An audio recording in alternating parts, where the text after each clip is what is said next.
Lecture de la lettre de saint Paul apôtre aux Éphésiens. Frères, vous n'êtes plus des étrangers ni des gens de passage.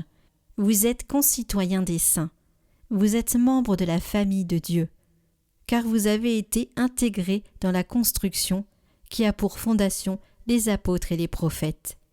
Et la pierre angulaire, c'est le Christ Jésus lui-même.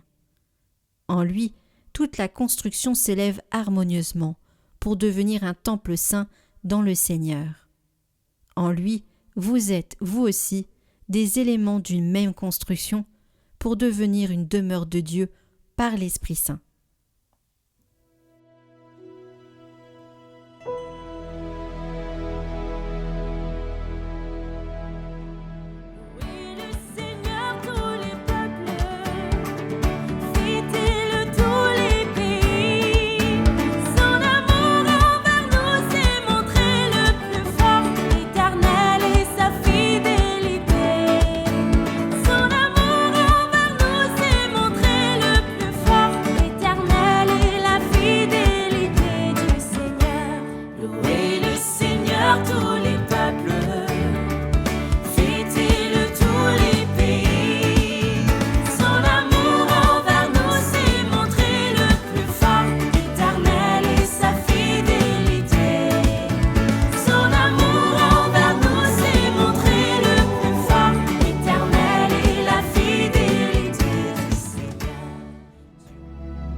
Évangile de Jésus-Christ selon saint Jean.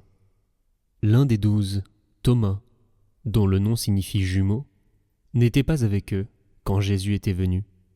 Les autres disciples lui disaient « Nous avons vu le Seigneur !»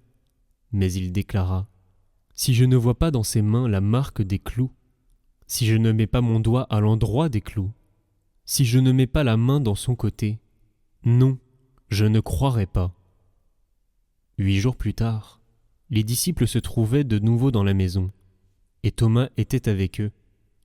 Jésus vient, alors que les portes étaient verrouillées, et il était là, au milieu d'eux. Il dit « La paix soit avec vous !» Puis il dit à Thomas « Avance ton doigt ici, et vois mes mains. Avance ta main, et mets-la dans mon côté. Cesse d'être incrédule, sois croyant. » Thomas lui dit alors « Mon Seigneur et mon Dieu. » Jésus lui dit « Parce que tu m'as vu, tu crois. Heureux ceux qui croient sans avoir vu. »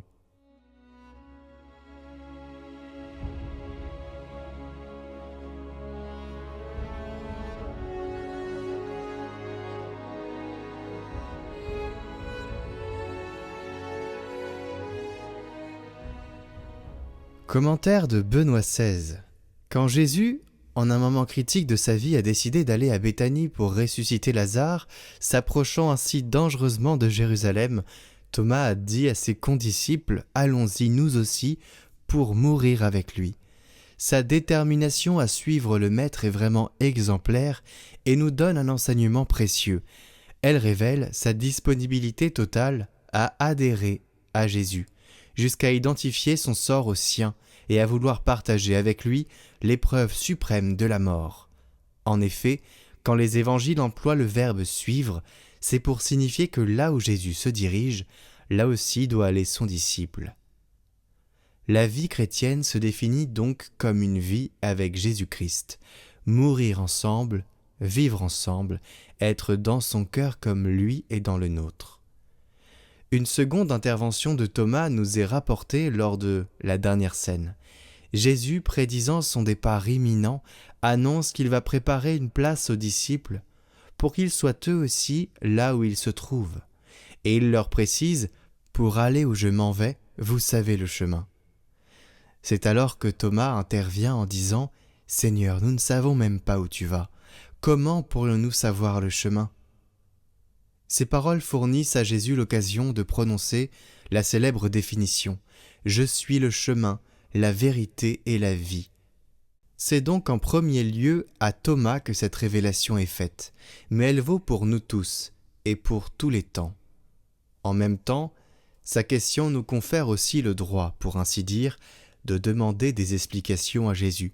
Souvent, nous ne le comprenons pas. Ayons le courage de dire « Je ne te comprends pas, Seigneur. Écoute-moi, aide-moi à comprendre. » Ainsi, avec cette franchise, qui est la vraie manière de prier, de parler à Jésus, nous exprimons notre pauvre capacité à comprendre.